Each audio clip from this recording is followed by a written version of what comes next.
مناقب مرتضوی حیات القلوب جلد 2 باب 49 میں ہے حضرت علی خدا ہیں اور محمد اس کے بندے ہیں، نعوذ باللہ من ذالک۔ کہا لا الہ الا اللہ چشتی رسول اللہ کہو، اس نے ایسا ہی کیا، خواجہ نے اسے مرید کر لیا کہ اگر حضرت علی شب معراج میں نہ ہوتے تو نعوذ باللہ من ذالک اگلا فقرہ سنیے، حضرت محمد رسول اللہ کی ذرا قدر بھی نہ ہوتی شفا کے حصول کے لیے۔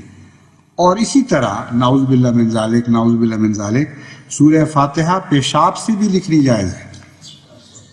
مراد یہ ہے کہ جو خیموں کا ذکر ملتا ہے وہ کیا قصہ ہے جہاں حوریں ہوں گی۔ فرماتے ہیں دراصل یہ غیر مسلموں کی نابالغ بیٹیاں ہیں، چونکہ وہ جنت میں نہیں آ سکتی اس لیے جنت سے باہر باغات میں ان کے خیمے ہوں گے، اور جو نیک لوگ پاک بیویوں کے ساتھ رہ رہے ہوں گے ان کی خواہش ہوگی اوروں سے بھی وہ ملاقاتیں رکھیں اور شباشیاں کریں، تو اللہ تعالیٰ ان کو اجازت فرمایا کرے گا کہ ان خیموں میں جو غیر مسلموں کی خوبصورت بیٹیاں ہیں جو اس وقت تک جوان ہو چکی ہوں گی جب قیامت آئے گی، ان کے ساتھ جا کر راتیں گزار کے پھر واپس اپنی بیویوں کے پاس آ جایا کریں۔ نورتن جس کے صفحہ 37 پر درج ہے کہ قرآن کریم حضرت علی کی طرف نازل ہوا تھا، غلطی سے حضرت صلی اللہ علیہ وآلہ وسلم پر چلا گیا۔ اس کی تفصیلیں مختلف شیعہ کتب میں ملتی ہیں کہ کیسے گیا۔ بعض کہتے ہیں شکل ملتی تھی تو جبرائیل علیہ السلام کو دھوکہ لگ گیا، حضرت رسول کریم صلی اللہ علیہ وآلہ وسلم بیٹھے ہوئے تھے اور وہ حضرت علی سمجھ کر نازل کر گیا، بس ایک دفعہ غلطی ہو گئی تو پھر اب مجبوری تھی۔ بحث یہ چل رہی ہے اور اس بحث میں ان کو حیا نہیں آئی یہ باتیں اٹھاتے ہوئے کہ نعوذ باللہ من ذالک شیطان سے رسول کریم صلی اللہ علیہ وسلم کا علم زیادہ تھا یا کم تھا۔ تو کہتے ہیں حضرت علی نے فرمایا قسم ہے اس ذات کی جس نے آسمانوں کو بلا ستون ظاہری بلند فرمایا ہے، ان تمام ملائکہ میں سے کوئی بھی میری اجازت کے بغیر ایک دم کے لیے اپنی جگہ نہیں چھوڑ سکتا، اور یہی حال میرے فرزند حسن و حسین اور اس کے فرزندوں کا ہے۔ چنانچہ انہوں نے عبداللہ کی بجائے عبد الحارث نام رکھ دیا، یعنی پہلا شرک نعوذ باللہ من ذالک دنیا میں حضرت آدم علیہ السلام نے کیا۔ یہ ان کا نبیوں کا تصور ہے۔ اس میں لکھا ہے اصل قرآن مفقود ہے، موجود سے 10 پارے غائب ہیں، بعض آیات میں تحریف و تغیر ہے،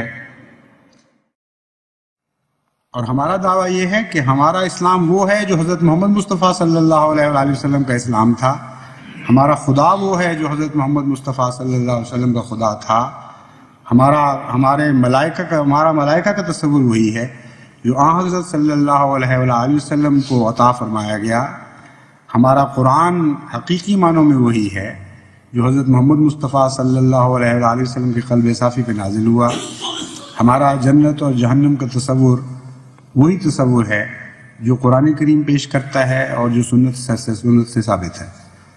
یہ ہے مراد جسے سمجھتے جانتے بوجھتے ہوئے بھی انہوں نے غلط رنگ میں پیش کرنے کی کوشش کی ہے۔ وہ تفصیل کیا ہے اختلافات کی؟ وہ تو اتنی زیادہ ہے کہ سینکڑوں صفحات پر مشتمل اقتباسات موجود ہیں، اور مجھے آج جمعے پہ آتے ہوئے دیر بھی اس لیے ہوئی کہ ایک ہفتے سے کوشش کر رہا ہوں کہ کسی طرح سمیٹوں مضمون کو اور اقتباسات میں سے کچھ چنوں اور اکثر کو چھوڑ دوں، لیکن اتنے زیادہ اقتباسات ہیں اس مضمون کو واضح کرنے کے لیے کہ دراصل تو یہ 8-10 خطبوں کا موضوع تھا جسے سمیٹ کر میں آج ایک خطبے میں بیان کرنے کی کوشش کروں گا۔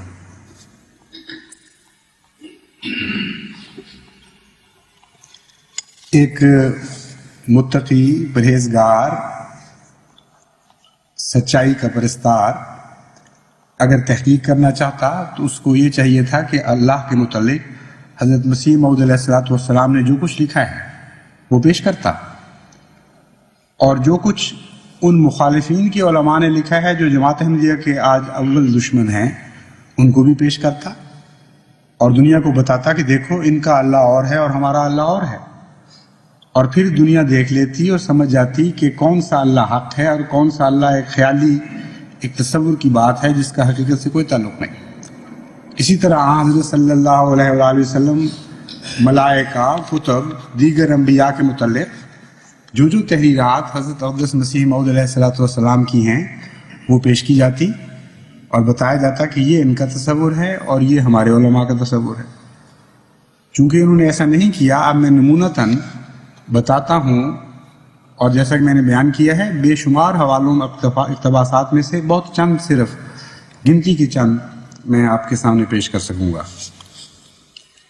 اللہ کا تصور، شیعہ کتب میں اللہ کا جو تصور ہے وہ سنیے۔ تذکرۃ الائمہ صفحہ 91 پر لکھا ہے حضرت علی خدا ہیں۔ مناقب مرتضوی حیات القلوب جلد 2 باب 49 میں ہے حضرت علی خدا ہیں اور محمد اس کے بندے ہیں، نعوذ باللہ من ذالک۔ رسالہ نور تن صفحہ 36 پر درج ہے حضرت علی فرزند خدا ہیں۔ غنیت الطالبین اور حق الیقین مجلسی باب 5 میں یہ مضمون درج ہے حضرت علی جمیع انبیاء سے افضل ہیں۔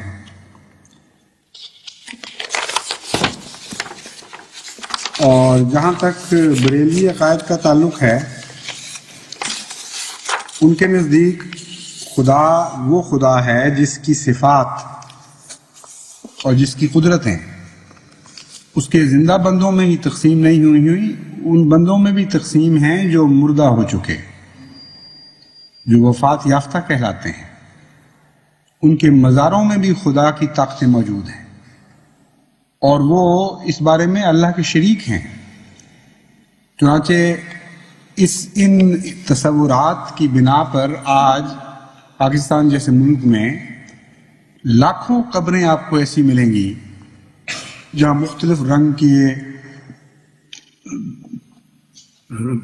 جھنڈیاں لگی ہوں گی، یا بوسیدہ کپڑوں، جسے ٹاکیاں کہتے ہیں پنجابی میں، چیتھڑے لٹکے ہوئے ہوں گے مختلف رنگوں کے، اور ہر قبر کی ایک تاثیر بیان کی جاتی ہے۔ کوئی نزلہ ٹھیک کرنے کی قبر، کوئی بچہ دینے کی قبر، کوئی لڑکی دینے کی قبر، کوئی لڑکا دینے کی قبر، کوئی سل سے نجات دینے کی قبر۔ ہر قسم کی مرادیں جو خدا تعالیٰ سے وابستہ ہوتی ہیں مومن کی، ہر قسم کی حاجات جو خدا کے سوا خدا کا بندہ کسی اور سے مانگنے کا تصور بھی نہیں کر سکتا، وہ صرف زندوں سے نہیں بلکہ مردوں سے مانگی جاتی ہیں اور اس کی شرعی جواز پیش کیے جاتے ہیں۔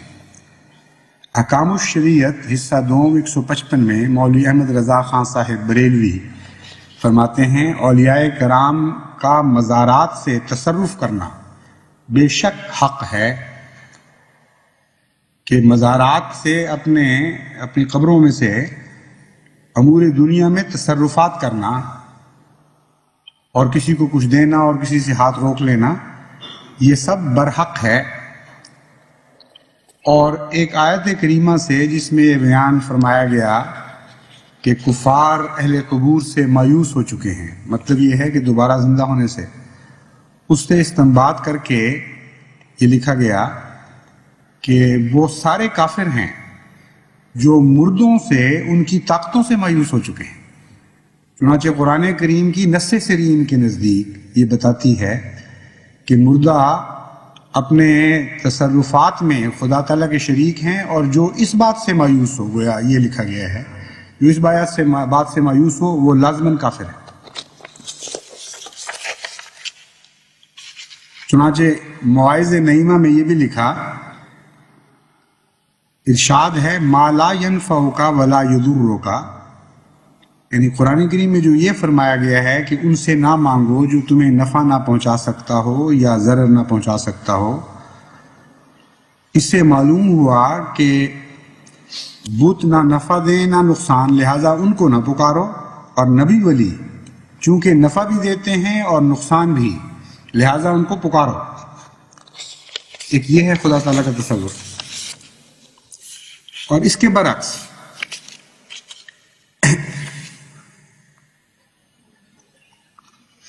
خدا تعالیٰ کے بالکل برعکس تصور بھی ملتا ہے انہی علماء میں، اور یہ دونوں ان باتوں میں ہمیشہ جنگ و جدال کرتے رہتے ہیں۔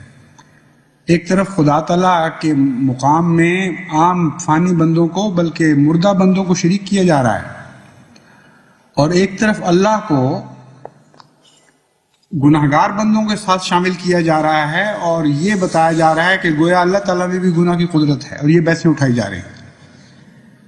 چنانچہ یکروزی مصنفہ اسماعیل امام اول دیوبندیہ مطبوعہ فاروقی صفحہ 145 پہ لکھا ہے، بس ہم نہیں مانتے کہ خدا کا جھوٹ محال بذات ہو، ورنہ لازم آئے گا کہ انسانی قدرت خدا کی قدرت سے زائد ہو جائے گی۔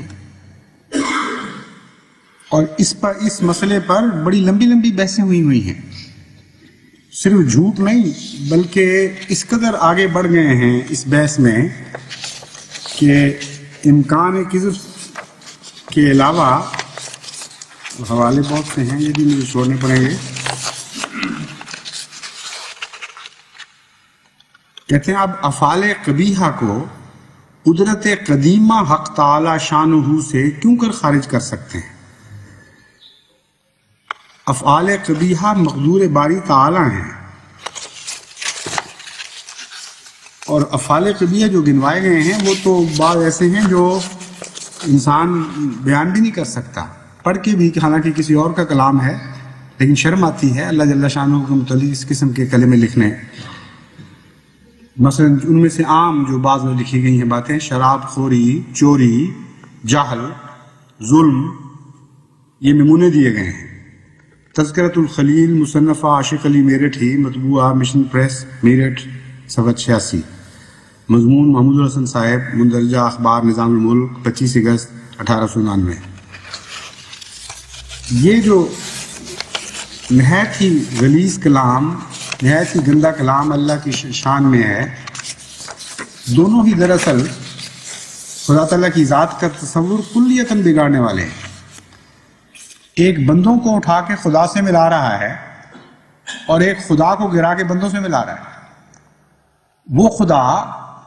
وہ خدا تو نہیں جو حضرت اقدس محمد مصطفیٰ صلی اللہ علیہ وآلہ وسلم پر جلوہ گر ہوا تھا، یہ وہ خدا تو نہیں جو ساری کائنات کا خدا ہے اور ہر عیب سے پاک ہے، اور جس کی تسبیح بے جان چیزیں جن کو ہم بے جان سمجھتے ہیں وہ بھی دن رات تسبیح کے اور حمد کے گیت گاتے ہیں۔ کہاں وہ خدا، کہاں یہ خدا جس کے تصورات ان لوگوں نے پیش کیے؟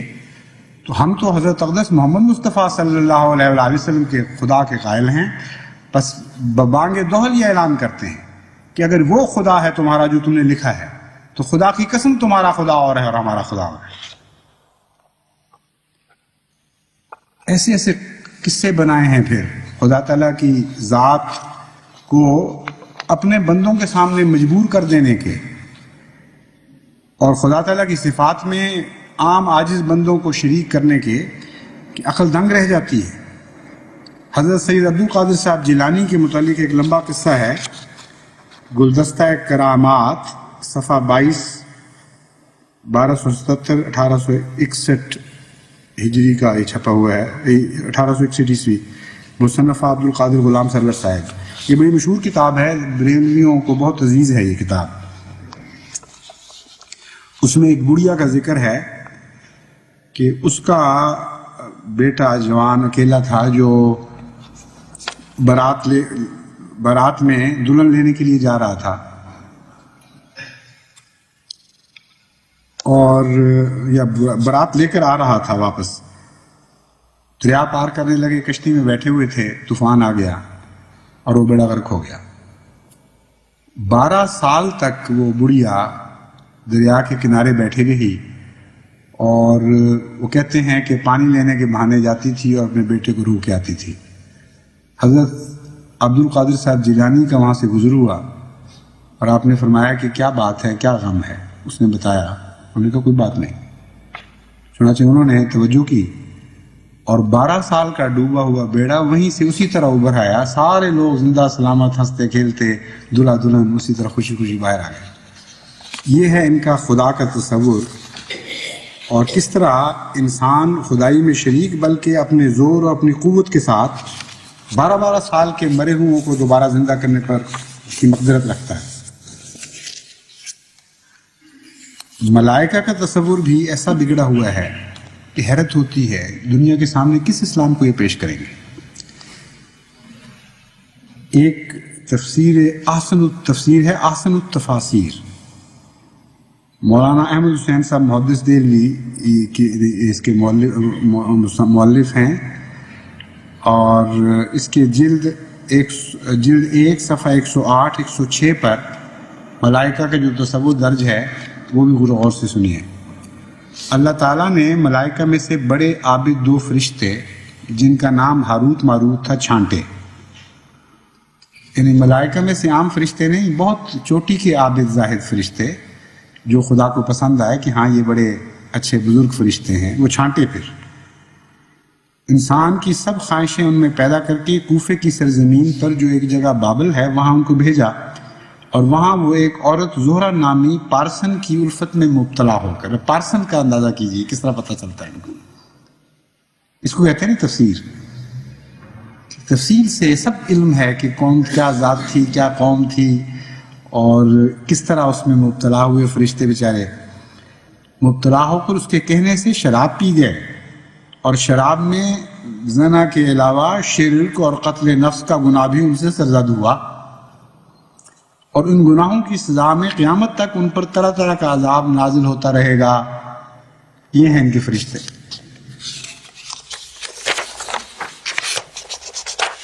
اور جہاں تک شیعہ کتب میں فرشتوں کا تصور ہے وہ سنیے. کہتے ہیں حضرت امام حسین کی تکلیف اور بے بسی کو دیکھ کر ملائکہ نے خدا تعالیٰ سے بصد اصرار عرض کیا کہ حضرت امام حسین کی مدد کرنے کی اجازت دی جائے. اللہ تعالیٰ نے روکا ہوا تھا کہ میں نے نہیں دینی، اور فرشتے کہتے تھے کہ ہمیں ضرور دی جائے. کہتے ہیں یہ بحث چل رہی تھی اوپر، بالآخر اللہ تعالیٰ نے اجازت دے دی. مگر افسوس کس وقت؟ جب فرشتے زمین پر جا پہنچے اس وقت حضرت امام حسین شہید ہو چکے تھے. ذرا لیٹ دی خدا نے اجازت، اور فرشتوں کو یا دیر لگ گئی پہنچنے میں. جو بھی یہ قصہ بیان کرنا چاہتے ہیں، کیا ان کا خدا کا تصور ہے، کیا فرشتوں کا تصور ہے، اور حملے کرتے ہیں حکم عدل کے اوپر. عبارتیں تو پڑھ کے دیکھیں اللہ حضرت مسیح موعود علیہ السلام کی، خدا کیا ہے اور فرشتے کیا ہیں اور کتابیں کیا ہیں اور انبیاء کیا ہیں.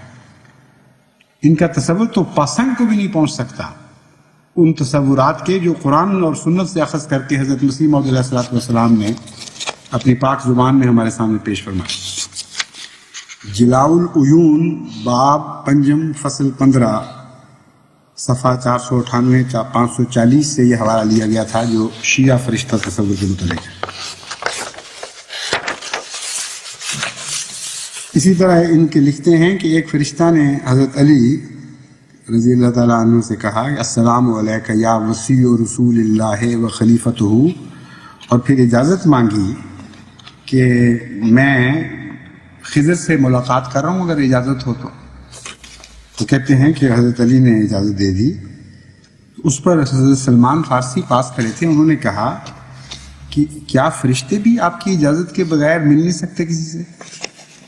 تو کہتے ہیں حضرت علی نے فرمایا قسم ہے اس ذات کی جس نے آسمانوں کو بلا ستون ظاہری بلند فرمایا ہے، ان تمام ملائکہ میں سے کوئی بھی میری اجازت کے بغیر ایک دم کے لیے اپنی جگہ نہیں چھوڑ سکتا. اور یہی حال میرے فرزند حسن و حسین اور اس کے فرزندوں کا ہے. الحق و ما علی در نجف کا رجب نمبر ہے، یہ رسالہ ہے در نجف ان کا، صفحہ 60 15 فروری 1980. اللہ تعالیٰ تو قرآن کریم میں یہ فرماتا ہے کہ میرے اذن کے بغیر وہ دم نہیں مارتے، جو کچھ میں کہتا ہوں وہی کرتے ہیں، اس سے تجاوز نہیں کرتے. اور یہاں فرشتوں اور خدا دونوں کا تصور کو بگاڑ کر یہ اس شکل میں پیش کیا جا رہا ہے کہ اصل میں حضرت علی کے اذن کے بغیر وہ دم نہیں مار سکتے، فرشتوں کی حیثیت کی کوئی نہیں ان کے مقابل پر. قرآن کریم کے متعلق کہا گیا تھا کہ یہ ان کا اور ہمارا اور. قرآن کریم کے متعلق ایک بات یہ بتاتا چلوں کہ حضرت اقدس مسیح موعود علیہ السلام نے قرآن کریم کے عشق میں جو کچھ لکھا ہے نثر میں اور نظم میں، وہ آپ گزشتہ تمام بزرگوں کی عبارتیں اکٹھی کر لیں حجم میں بھی وہ نہیں بنے گی. قرآن کریم کے عشق میں کوئی نظم نکال کے دکھائیں پرانے زمانے کی بزرگ تو وہ تھے لیکن ایسا عشق میں دیوانہ ہو جانے والا کہ جی میں یہی ہے ہر دم تیرا صحیفہ چوموں، قرآن کے گرد گھوموں، کعبہ میرا یہی ہے. یہ کلمات تو ایک عاشق صادق کے سوا کسی کے منہ سے نکل ہی نہیں سکتے. اور قرآن کریم کی جیسی خدمت حضرت اقدس مسیح موعود علیہ السلام نے فرمائی اور جس قسم کے مبینہ داغوں سے اسے پاک قرار دیا، وہ مبینہ داغ وہ تھے جو بدقسمتی سے خود مسلمان علماء کی طرف سے لگائے گئے تھے. مثلا نسخ کا عقیدہ ہے. قرآن کریم کا جو مرتبہ ہے شک سے بالا ہونے کا، اس پر سب سے بڑا حملہ یہ ہے کہ قرآن کریم میں نسخ موجود ہے. جب نسخ موجود ہو اور اختلاف کی گنجائش مل جائے علماء کو کہ کون سی آیت ناسخ اور کون سی منسوخ اور کتنی ناسخ اور کتنی منسوخ، تو سارے قرآن کریم کا اعتبار اٹھ جاتا ہے. حضرت مسیح موعود علیہ السلام وہ پہلے ہیں جنہوں نے فرمایا کہ ایک نقطہ بھی اس کتاب کا نہ نسخ ہوا نہ ہو سکتا ہے قیامت تک. ہمیشہ کے لیے اسی طرح یہ کامل کتاب حفاظت کے ساتھ جاری رہے گی اور اس میں کوئی تبدیلی نہیں. اس قرآن کریم کے متعلق جو تصورات ہمارے مخالف علماء کے بزرگوں نے پیش کیے ہوئے ہیں وہ میں ان میں چند نمونے آپ کے سامنے رکھتا ہوں. تفسیر صافی جو نہایت ہی معتبر کتاب ہے شیعہ مذہب کی، جز 22 صفحہ 411، نیز تفسیر لوامع التنزیل جلد 4 السید علی الحائری، اس میں لکھا ہے اصل قرآن مفقود ہے، موجود سے 10 پارے غائب ہیں، بعض آیات میں تحریف و تغیر ہے. یہ ایک سنی اشتہار سے حوالہ لیا گیا ہے، اسے میں چیک نہیں کر سکا، لیکن دیگر کتب جو ہیں جو براہ راست دیکھی بھی جا چکی ہیں ان میں اس قسم کے حوالے موجود ہیں.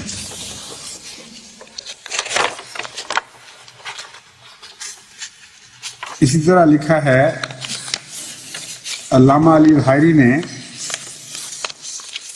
کہ نہ صرف یہ کہ کچھ مفقود ہیں قرآن کریم سے پارے اور صورتیں، بلکہ نام بھی گنوائے ہیں. ایک سورہ نورین ہے جس کی ایک آیت بھی درج فرماتے ہیں، کہتے ہیں یا ایھا الذین آمنوا آمنوا بالنورین، اس سے یہ سورت شروع ہوتی ہے اور والحمدللہ رب العالمین پر جا کر یہ ختم ہوتی ہے. تفسیر لوامع التنزیل جز 14 صفحہ 15 تا 26. رسالہ نورتن شیعہ رسالہ ہے. یہ ہمارے قاضی محمد یوسف صاحب کو بہت شوق تھا صوبہ سرحد کے کہ وہ شیعہ کتب اصل اکٹھی کریں، چنانچہ ان کی لائبریری میں یہ موجود ہے نورتن، جس کے صفحہ 37 پر درج ہے کہ قرآن کریم حضرت علی کی طرف نازل ہوا تھا.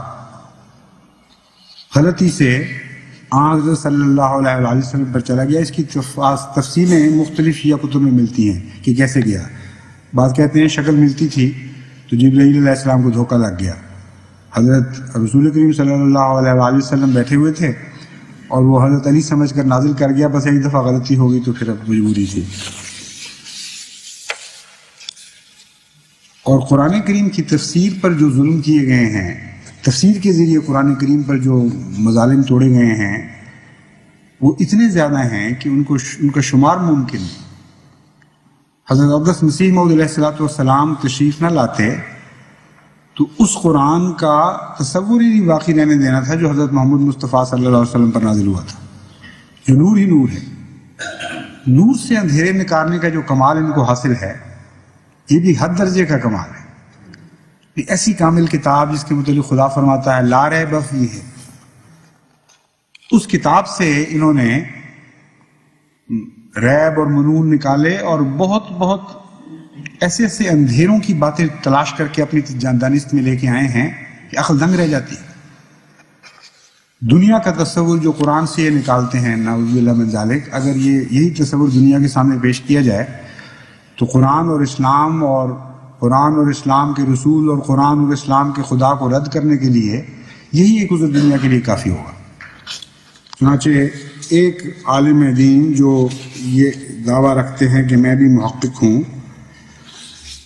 انہوں نے کل فی فلک یسبحون اللہ الذی رفع السماوات بغیر عمد ترونہا ان اللہ یمسک السماوات والارض ان تزولا وجعلنا فی الارض رواسی ان تمید بکم وغیرہ وغیرہ آیات سے استدلال کرتے ہوئے لکھا ہے زمین کی گردش بھی ناممکن، اس لیے کہ پھر تو لازم آتا ہے کہ ہمیشہ انسانی رہائش کے رخ تبدیل ہوتے رہتے ہیں۔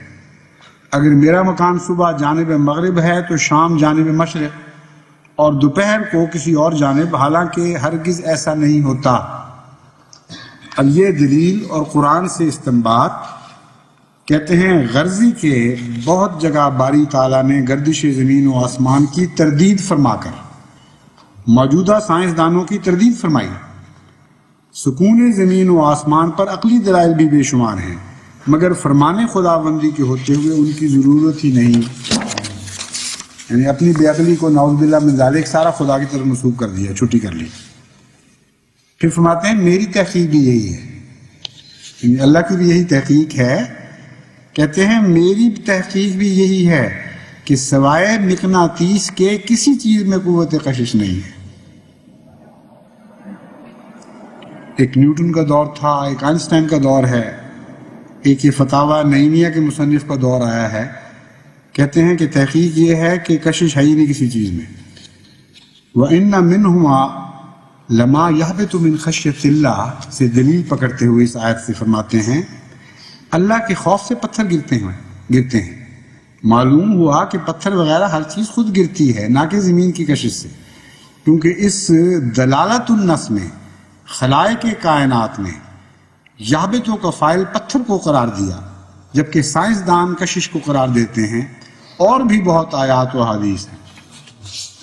اِنَّ لِلَّهِ وَإِنَّا إِلَيْهِ رَاجِعُونَ۔ اس خدا کو، اس قرآن کو تم تسلیم کرتے ہو، اس قرآن کو دنیا کے سامنے پیش کرو گے اور منواؤ گے دنیا سے۔ اتنا عظیم الشان احسان ہے حضرت مسیح موعود علیہ السلام کا، کس طرح اندھیروں سے اور متفرق چاروں سمت پھیلے ہوئے اندھیروں سے نکال کر ہمیں اس نور کی طرف واپس لے آئے جو حضرت محمد مصطفیٰ صلی اللہ علیہ وآلہ وسلم کے قلب صافی پہ نازل ہوا تھا۔ اور صرف موجودہ علماء کا حال نہیں ہے، بہت سے اندھیرے متفرق زمانوں کے، ان سب کے پردے انہوں نے روشن کے کلام اللہ کے اوپر ڈال دیے تھے۔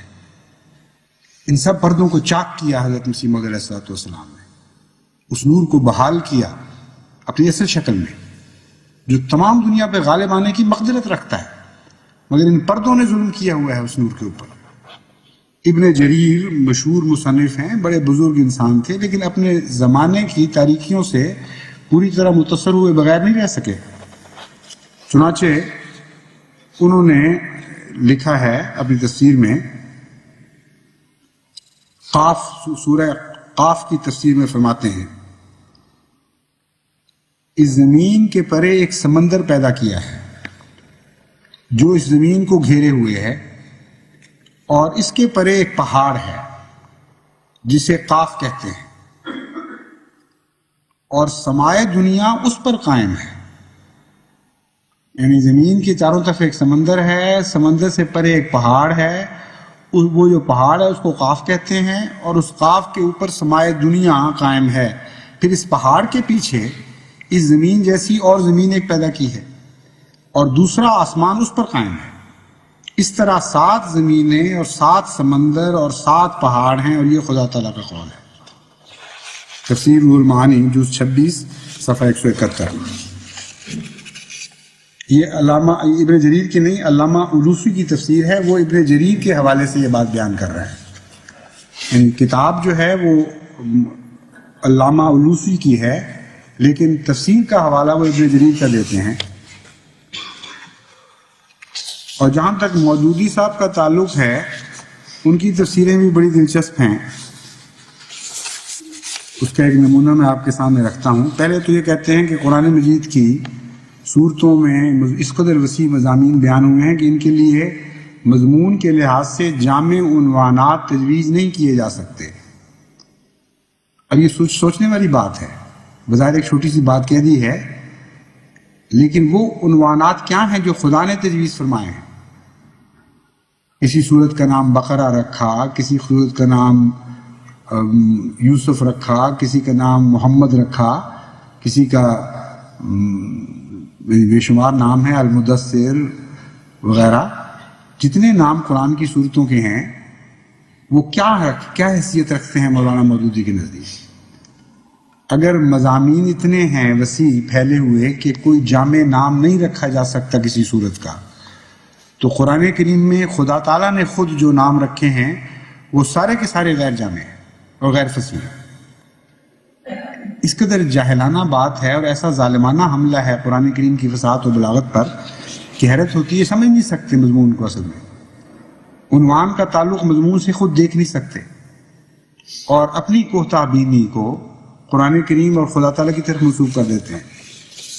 اور تفسیر کا عالم دیکھیے جس پر ساری دنیا میں شور پڑا ہوا ہے کہ مولانا نے کمال کی تفاسیر لکھی ہیں۔ حور کی تشریح تفہیم القرآن جلد چہارم، تفسیر سورہ صافات حاشیہ 2829 اور تفسیر سورہ دخان حاشیہ 42 پر جو درج کی گئی ہے، لمبی عبارت ہے۔ خلاصہ اس کا یہ ہے کہ خیموں سے مراد غالباً اس طرح کے خیمے ہیں جیسے عمراء اور رؤسا کے لیے سیرگاہوں میں لگائے جاتے ہیں۔ مراد یہ ہے کہ جو خیموں کا ذکر ملتا ہے وہ کیا قصہ ہے جہاں حوریں ہوں گی، حور مقصورات فی الخیام، وہ خیموں کے اندر قید ہوں گی، اس کی تشریح ہو رہی ہے۔ فرماتے ہیں دراصل یہ غیر مسلموں کی نابالغ بیٹیاں ہیں، چونکہ وہ جنت میں نہیں آ سکتی، اس لیے جنت سے باہر باغات میں ان کے خیمے ہوں گے، اور جو نیک لوگ پاک بیویوں کے ساتھ رہ رہے ہوں گے ان کی خواہش ہوگی اوروں سے بھی وہ ملاقاتیں رکھیں اور شباشیاں کریں، تو اللہ تعالیٰ ان کو اجازت فرمایا کرے گا کہ ان خیموں میں جو غیر مسلموں کی خوبصورت بیٹیاں ہیں جو اس وقت تک جوان ہو چکی ہوں گی جب قیامت آئے گی، ان کے ساتھ جا کر راتیں گزار کے پھر واپس اپنی بیویوں کے پاس آ جایا کریں۔ یہ ہے خلاصہ۔ تو دیکھیے تفہیم القرآن جلد 5 صفحہ 271 زیر آیت حور مقصورات فی الخیام۔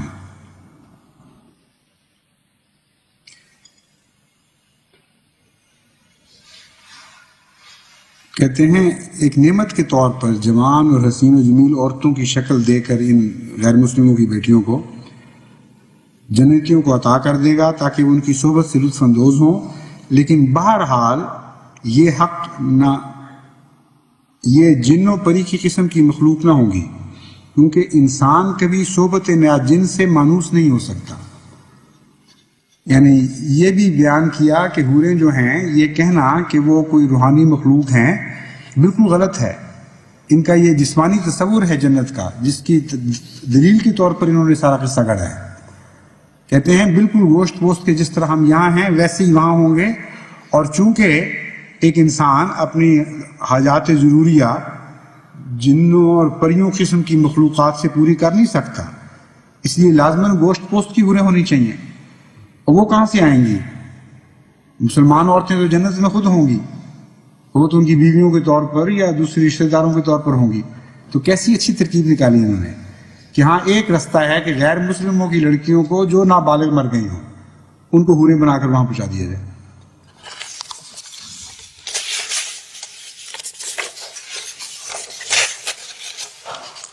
اور قرآن کریم کی عزت افزائی دیکھیے، حد ہے، ایسے سے گستاخانہ کلمات قرآن کریم کے متعلق بطور معارف بیان کرتے ہیں کہ آدمی دنگ رہ جاتی ہے انسان کی عقل کی کیا مقام ہے اس کتاب کے ان کے نزدیک۔ بحث اٹھائی گئی ہے رد المختار علی در مختار الشامی جلد اول صفحہ 154 میں، اور یہ وہ حناف کی فقہ کی کتاب ہے جو بریلویوں اور دیوبندیوں دونوں کو قبول ہے۔ جو ان میں سے حنفی ہیں وہ سارے اس کو منظور کرتے ہیں۔ کہتے ہیں پس کہا اگر نکسیر پھوٹے یاسین لکھی جائے، سورہ فاتحہ خون کے ساتھ اس کی پیشانی پر اور ناک پر جائز ہے شفا کے حصول کے لیے، اور اسی طرح نعوذ باللہ من ذالک نعوذ باللہ من ذالک سورہ فاتحہ پیشاب سے بھی لکھنی جائز ہے۔ یہ ان کا دین ہے، یہ ان کی گستاخیاں ہیں۔ حضرت صلی اللہ علیہ وآلہ وسلم کے متعلق، انبیاء کے متعلق میں آگے جا کے قصے سناتا ہوں آپ کو ان کے، تو آپ حیران رہ جائیں گے۔ شکر کریں کہ اللہ تعالیٰ نے حضرت مسیح موعود علیہ السلام کو بھیج کر آپ کو کیسے کیسے ظلمات کے پردوں سے نکال کر روشنی عطا فرمائی ہے۔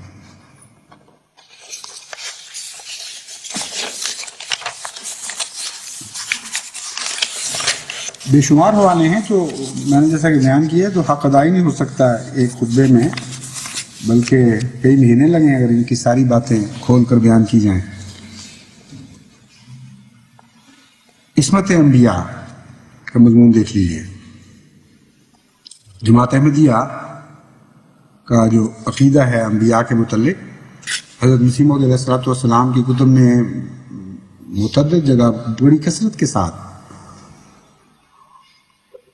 اور بڑی شان کے ساتھ عصمت انبیاء کا مضمون بیان ہوا ہے، اور اس کا خلاصہ حضرت مسلم موعود اپنی کتاب دعوت الامیر میں ایک صفحہ 149 پر جو درج کرتے ہیں اس میں سے چند الفاظ سنیے۔ فرماتے ہیں اللہ کے تمام نبی معصوم عن الخطا ہوتے ہیں، وہ سچائی کا زندہ نمونہ اور وفا کی جیتی جاگتی تصویر ہوتے ہیں، وہ اللہ تعالیٰ کی صفات کے مظہر ہوتے ہیں اور صفائی اور خوبصورتی سے اللہ تعالیٰ کی سبوحیت اور قدوسیت اور اس کے بے عیب ہونے کی طرف اشارہ کرتے ہیں۔ در حقیقت وہ ایک آئینہ ہوتے ہیں جس میں بدکار بعض دفعہ اپنی شکل دیکھ کر اپنی بدصورتی اور زشت روئی کو ان کی طرف منسوب کر دیتا ہے۔ نہ آدم شریعت کا توڑنے والا تھا، نہ نوح گناہ گار تھا، نہ ابراہیم نے کبھی جھوٹ بولا، نہ یعقوب نے دھوکہ دیا، نہ یوسف نے بدی کا ارادہ کیا یا چوری کی یا فریب کیا، نہ موسیٰ نے ناحق کوئی خون کیا، نہ داؤد نے کسی کی بیوی ناحق چھینی، نہ سلیمان نے کسی مشرکہ کی محبت میں اپنے فرائض کو بھلایا یا گھوڑوں کی محبت میں نماز سے غفلت کی، نہ رسول کریم صلی اللہ علیہ وسلم نے کوئی چھوٹا یا بڑا گناہ کیا۔ آپ کی ذات تمام عیوب سے پاک تھی اور تمام گناہوں سے محفوظ و مصون۔ جو آپ کی عیب شماری کرتا ہے وہ خود اپنے گند کو ظاہر کرتا ہے۔ یہ تو ہے جماعت احمدیہ کا رسول، جماعت احمدیہ کا انبیاء کا تصور۔ کیسے ہم کہیں کہ یہ وہی ہے جو تمہارا ہے؟ کیوں ہم یہ نہ کہیں کہ ہمارا رسول اور تمہارا رسول اور ہے، ہمارے انبیاء اور تمہارے انبیاء اور ہیں؟ کیونکہ تم نے تو یہ باتیں نہیں لکھی، تم نے جو کچھ لکھا ہے وہ سنو۔ تفسیر حسینی جلد 1 صفحہ 351۔ حضرت آدم نے شرک کیا، شیطان تفسیر یہ حضرت آدم نے شرک کیا، تفسیر جلالین معلم التنزیل میں ہے۔ تفسیر حسینی جلد 1 صفحہ 351 میں ہے، شیطان کا نام فرشتوں میں حارث تھا۔ شیطان نے حضرت آدم سے کہا کہ بیٹے کا نام عبد الحارث رکھو گے تو اس کی پیدائش سہل ہوگی، یعنی اس شرک کی تفصیل بیان کی ہے کہ کیسے شرک کیا۔ چنانچہ انہوں نے عبداللہ کی بجائے عبد الحارث نام رکھ دیا، یعنی پہلا شرک نعوذ باللہ من ذالک دنیا میں حضرت آدم علیہ السلام نے کیا۔ یہ ان کا نبیوں کا تصور ہے۔ حضرت ادریس علیہ السلام کے متعلق فرماتے ہیں تفسیر معلم التنزیل کے مصنف، حضرت ادریس جھوٹ بول کر جنت میں داخل ہو گئے اور پھر واپس ہی نہیں نکلے۔ یعنی جنت میں داخل ہونے کا ایک یہ بھی رستہ ہے جو قرآن کریم کو معلوم ہے، ان کو معلوم ہے۔ قرآن کریم نے تو یہی بتایا کہ سچ کے رستے ہیں سارے، جس نے جنت میں جانا ہو وہ سچ کے رستوں سے آئے۔ اور یہ مفسر صاحب کو علم ہو گیا کہ نہیں، ایک رستہ ایک نبی اللہ کو پتا تھا، وہ جھوٹ کا رستہ تھا، چنانچہ جھوٹ کے رستے سے وہ جنت میں داخل ہو گئے۔ حضرت لوط علیہ السلام کا پاکیزگی اور اپنی بیٹیوں کے لیے غیرت کا تصور سنیے۔ تفسیر کشاف میں لکھا ہے، قیل ان کنتم تریدون قضاء الشہوۃ فیما احل اللہ دون ما حرما۔ لکھتے ہیں حضرت لوط نے اپنی بیٹیاں پیش کر دیں کہ اپنی شہوت پوری کر لو، کیونکہ یہ خدا نے جائز قرار دی ہیں جبکہ مرد حرام ہے۔ نعوذ باللہ من ذالک۔ خدا کا نبی جو شہوانی طاقتوں کے خلاف جہاد کرنے کے لیے آتے ہیں، جو پاکیزگیاں دینے کے لیے پاکیزیاں دنیا کو عطا کرنے کے لیے آتے ہیں، گندگیوں سے نکالنے آتے ہیں، غیرت کے اعلیٰ نمونے دکھاتے ہیں، ان سے زیادہ بغیرت انسان دنیا میں نہیں ہوا کرتے۔ ان سب چیزوں کے برعکس اللہ کا ایک نبی اپنی بیٹیاں پیش کر رہا ہے کہ یہ تمہارے لیے جائز ہیں، ان سے جو کچھ تم نے کرنا ہے کر لو، نعوذ باللہ من ذالک. اور قوم وہ جو مشتعل ہو کے گروہ در گروہ آئی ہوئی تھی، ان کے سامنے دو بیٹیاں ان درندوں کے سامنے ڈال رہا تھا خدا کے نبی. یہ ان کی تفسیر ہے.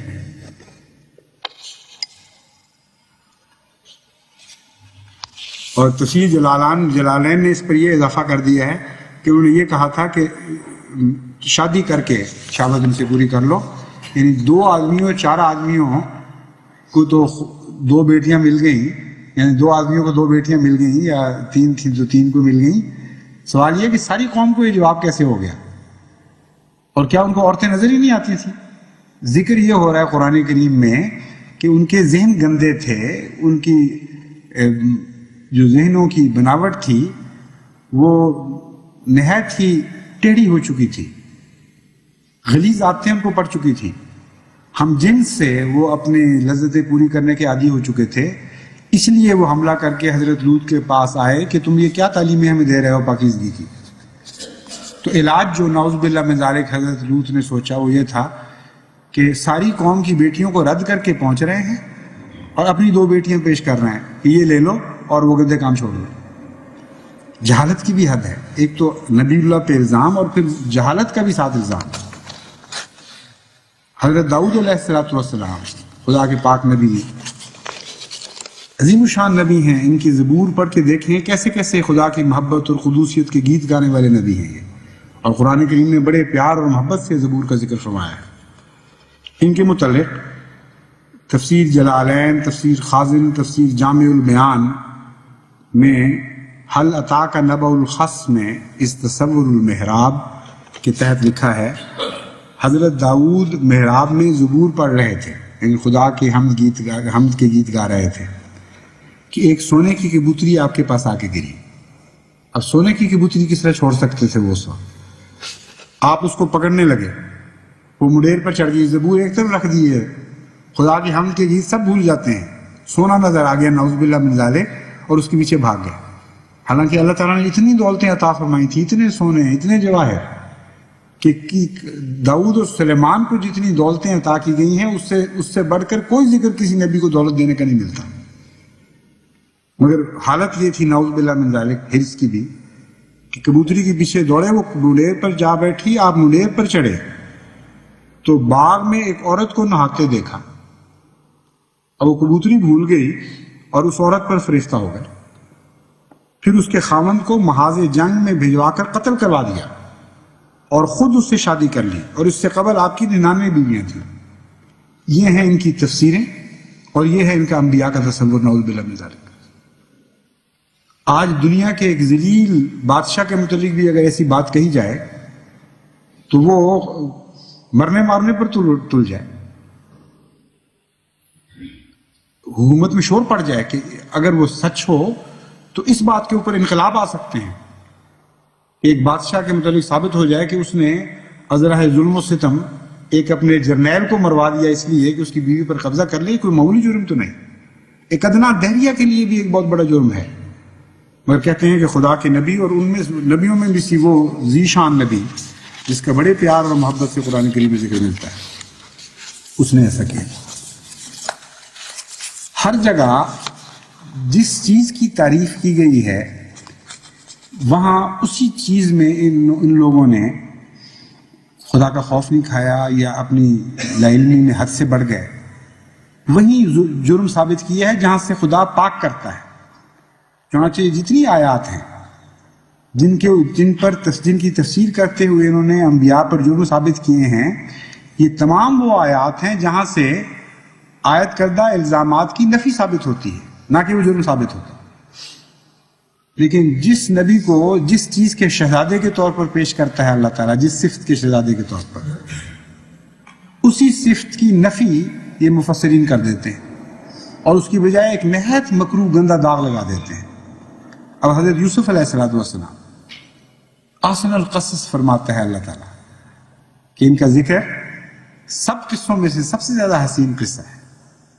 نہایت پاک باز، عفت مآب نبی، اور ان کی عفت اور پاک بازی کے اظہار کے طور پر وہ قصہ پیش کرتا ہے جسے یوسف اور زلیخا کا قصہ کہا جاتا ہے. اور